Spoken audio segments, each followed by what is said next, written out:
পর তৃতীয় আসমানে নিয়ে যাবেন। তৃতীয় আসমানে এরকম তাকে সম্মান জানানো হবে। চতুর্থ আসমানে নিয়ে যাওয়া হবে। এই চতুর্থ আসমানে যেসব ফেরেশতারা দায়িত্ব রয়েছে সেসব ফেরেশতারা তাদেরকে বাহবা জানাবে, সম্মান জানাবে, স্বাগত জানাবে, সেখান থেকে বিদায় দেবে সম্মানের সাথে। তারপরে পঞ্চম আসমানে দুই রকম, ষষ্ঠ আসমানে দুই রকম সম্মান আর সম্মান, তাকে সম্মানের সেই উপরে নিয়ে যাওয়া হবে। তারপরে সপ্তম আসমানে যখন নিয়ে যাওয়া হবে, ও মুসলমান, সম্মানের সহিত নিয়ে যাওয়ার পরে আমার রব মালিক সৃষ্টিকর্তা ঘোষণা করবে, ও মুসলমান, এমন একটা পবিত্র আত্মা তোমরা বহন করে নিয়ে এসেছো, প্রতিটা মুহূর্তে মুহূর্তে তাকে সম্মান জানানো হয়েছে, স্বাগতম জানানো হয়েছে। আমি রব কি বাকি থাকবো নাকি? আমি রব দুনিয়া সৃষ্টি করেছি, আমি সারা জীবনের জীবনের শেষ সময় আমি কি তাকে সম্মান না দিয়ে ক্লান্ত থাকবো নাকি?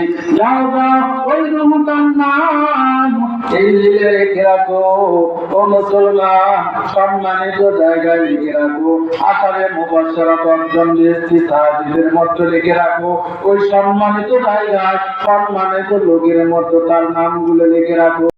সুবহানাল্লাহ। তাহলে আমাদের নাম তখন সম্মানিত জায়গায় যাবে যখন আমরা ভালো কাজ করব, ঠিক কিনা? যেহেতু জান্নাতি ব্যক্তির ঘোষণা আছে, আসার 10 জন সাহাবীর সঙ্গে যদি আমাদের নাম লিখতে চাওয়া হয়, তাহলে আমাদের কাজগুলো করতে হবে, তাদের কাজ, নাকি বলেন? যদি আমরা কাজ না করি, দুনিয়া দাঙ্গা দুনিয়া টেনশন নিয়ে থাকি, তাহলে কিন্তু আমরা ওই সাহাবীদের খাতায় আমাদের নাম আসবে না, আসবে? তাই আমাদের কর্তব্য দুনিয়াতে যেন ভালো কাজগুলো করতে পারি, ওই আমলগুলো জানা সাহাবীরা যে ওরা আমল করেছে আমরা শুনেছি, কোরআন থেকে শুনেছি, কোরআন ও হাদিস থেকে শুনেছি, আবার কোথায় থেকে শুনেছি? আলেম ওলামাদের মুখ থেকে আমরা শুনেছি, ঠিক কি না? কারণ আলেম ওলামারা শুধু এসব বিষয় প্রচার করে থাকি, অন্য কোন লোককে সহজে বলে যে ও সাহাবী এটা করেছে, ও হাদিস তারা পড়ে না, ও বিষয় তারা পড়ে না, বিদায় তারা প্রচারও করে না। কিন্তু প্রচার করে কে?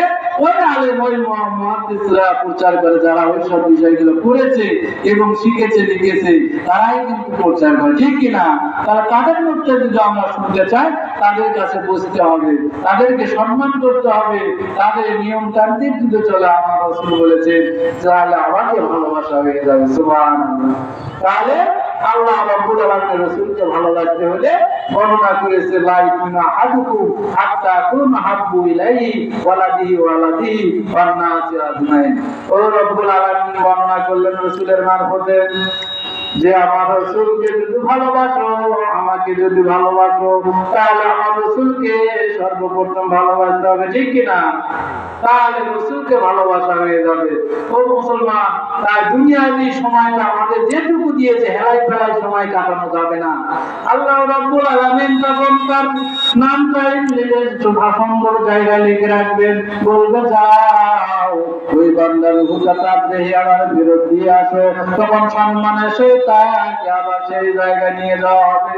আর মন্দ ফলাফলকারী রূহ যেগুলো হবে তাকে এত কষ্ট দিবে, আল্লাহ তাআলা রাসূলের মারফতে জানায়া দিয়েছেন, তাকে চটযুক্ত সালামযুক্ত একটা চট নিয়ে আসা হবে, সেখানে তার রূহটা পেঁচায় আসমানে নিয়ে যাওয়া হবে। এখানে তারা ফেরেশতারা বলবে, তাদেরকে আমি সম্মান জানাবো না, ধিক্কার দেব, তারপর সপ্তম আসমান আর বাড়ি হবে না, ওই আসমান থেকে এক করে সেই ইল্লিলে নাসিব দিলে দিয়ে যাওয়া হবে, যেখানে জাহান্নাম, কষ্ট আর কষ্ট, আযাব আর আযাব, এই আযাবের জায়গায় তাকে নিক্ষিপ্ত করা হবে। সেখানে তারা কি খালিদিনা বিহা, সেখানে চিরদিন তারা বসবাস করবে, ঠিক না? তার মন্দ কাজগুলো আমাদের করা যাবে?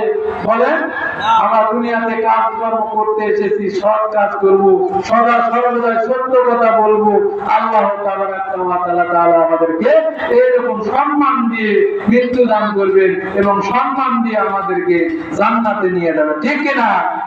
তাই সবাই আমরা সদা সর্বদা সত্য পথে চলতে চাই না?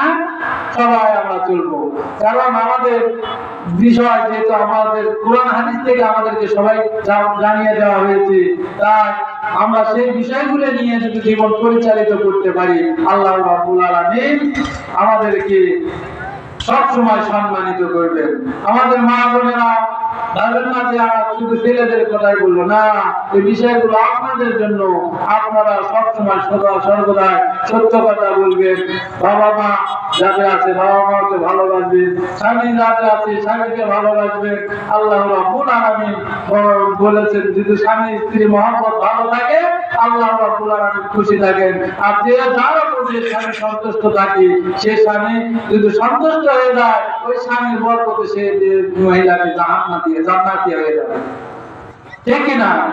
তাই এই মা বোনদেরকে আমরা ছেলেরা যেগুলো আছে আমরা যেন মা বোনদেরকে কষ্ট না দেই, কারণ মা বোনদেরকে কষ্ট দিলে আমাদেরকেও জাহান্নামে যেতে হবে। কারণ মায়ের পায়ের নিচে সন্তানের বেশ, বলে না, শোনেন না?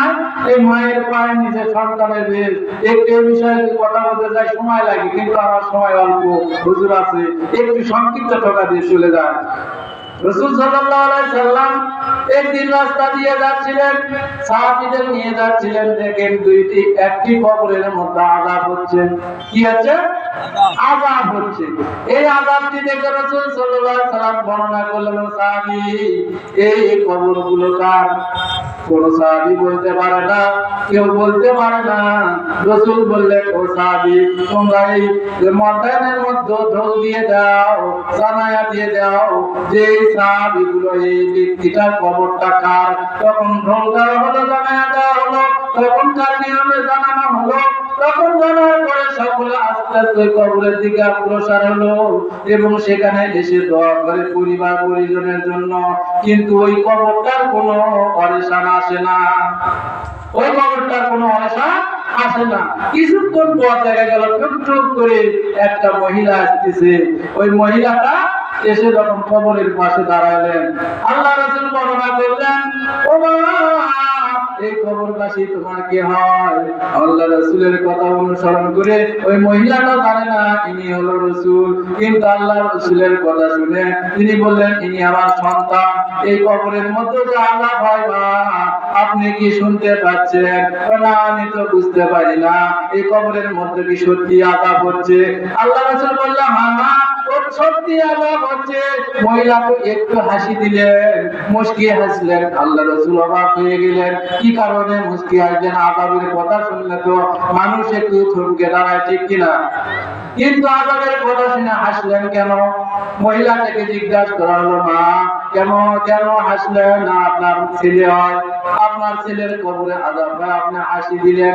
কারণ ছেলে যখন পরিচয় দিলেন আল্লাহ রাসূল ওই মহিলাকে, আমি আল্লাহ রাসূল, তখন বললেন, আপনার কথা তো মিথ্যা হবে না। আমি দুনিয়ার বুকে আল্লাহর কাছে ঘোষণা করেছিলাম আমার যখন বিবাহ হয়ে যায়, এই সন্তান যখন পেটে আসে তার বাবা পূর্বে মৃত্যুবরণ করেছিল, কিন্তু এই সন্তানকে গর্ভে নিয়ে আমি এত কষ্ট করে জীবন পরিচালিত করছি, এত কষ্ট করে তাকে লালন পালন করেছি। ও মুসলমান কথাগুলো বুঝবেন। তারপরে আমি শান্ত হয়ে না এই সন্তানকে মানুষ করেছি, কিন্তু বিবির কথা সে আমাকে বারবার প্রহার করতে পারতো, এত কষ্ট পেয়েছি, সে আমার বুকে লাথি মেরেছে, এমন ভাবে মেরেছে যা বলার ভাষা নাই। কিন্তু আমি আল্লাহর কাছে ঘোষণা করেছিলাম যে আমার চোখের সামনে তাকে সাজা দিও না, ও রব্বুল আলামিন তাকে কবরের মধ্যে সাজা দিও, কিন্তু আমার সামনে সাজা দিও না। কারণ মা জননী সামনে সাজা দিলে কষ্ট পাবে, এই জন্য বলেছেন কবরের মধ্যে। কিন্তু কথা যে সত্য হবে, যেদিন রাসূলের কথা শুনে বলেছেন এই কথাটা সাজাটা আমার দোয়াটা যে কবুল হবে তা আমি জানি না, কিন্তু আপনার কথা শুনে বুঝলাম দোয়াটা অলরেডি কবুল হয়ে গিয়েছে। তাহলে এই কবুল হওয়ার কারণে তাকে সাজা দেওয়া হচ্ছে। ও মা তাকে মাফ করে দেন, কিন্তু মাফ করে দিলেন না। এই মাফ করে না দেওয়ার কারণে আল্লাহ রাসূল তাকে সাজা দেওয়ার জন্য আল্লাহর কাছে ঘোষণা করলেন, রব্বুল আলামিন তাকে আপনি এখানে বসেন সাজার বিষয় জানায়া দিন। তখন আল্লাহ রাসূলের কথা অনুসারে আল্লাহ পাক গায়েবী ভাবে নিজ চরিত্রাকে ক্ষমা দেখাইয়া দিলেন। তার গায়ে আগুন আগুন পুরানো হচ্ছে তাকে, তখন দেখা গেল মা বেহুশ হয়ে গেলেন বিষয়টা দিকে। তখন আল্লাহ রাসূলের কথা শুনে বেহুশ হওয়ার পরে আল্লাহ রাব্বুল আলামিন তখন তাকে সশরীরে দেখানোর পরে তখন দেখে অবস্থা থেকে বেহুশ হয়ে গেলেন। নিজের সন্তানের শরীর থেকে চামড়া ছেলানো হচ্ছে, আগুনের মধ্যে পুরানো হচ্ছে, এটা কেমন করে সহ্য করে যায়? তখন আল্লাহ রাব্বুল আলামিন রাসূল বললেন, মা তাহলে আপনার সন্তানকে মাফ করে দেন, তাহলে আল্লাহ রাব্বুল আলামিন হয়তো আপনাকে আপনার সন্তানকে মাফ করে দেবেন। আল্লাহ রাব্বুল আলামিন তখন সেই সন্তানকে ওই মা যখন মাফ করে দিলেন যে না আমি তো জানি না এত দূর আযাব হয় কবরের মধ্যে, আমি মাফ করে দিলাম ইয়া রাসূলুল্লাহ ইয়া হাবিবাল্লাহ, আমার সন্তানকে এই আযাব থেকে মুক্ত করে দেন। অলরেডি আল্লাহ রাব্বুল আলামিন ওই সন্তানকে কবরের আযাব থেকে মাফ করে দিলেন। তাই মা জননী সকলের প্রতি ইহসান করতে হবে, সকলকে ভালোবাসতে হবে। আমাদের অরেশান আত্মীয় স্বজন মা বোন আছে না, তাদেরকে সবাই খেদমত সবসময় ভালো চোখে দেখতে হবে। যেহেতু আমার পরে আর একজন কথা বলবে, তাই আপনাদের সম্পর্কে অন্য হুজুর আসবে, সময় আমার অল্প, অলরেডি আর বেশি কথা বলবো না। আলহামদুলিল্লাহি রাব্বিল আলামিন।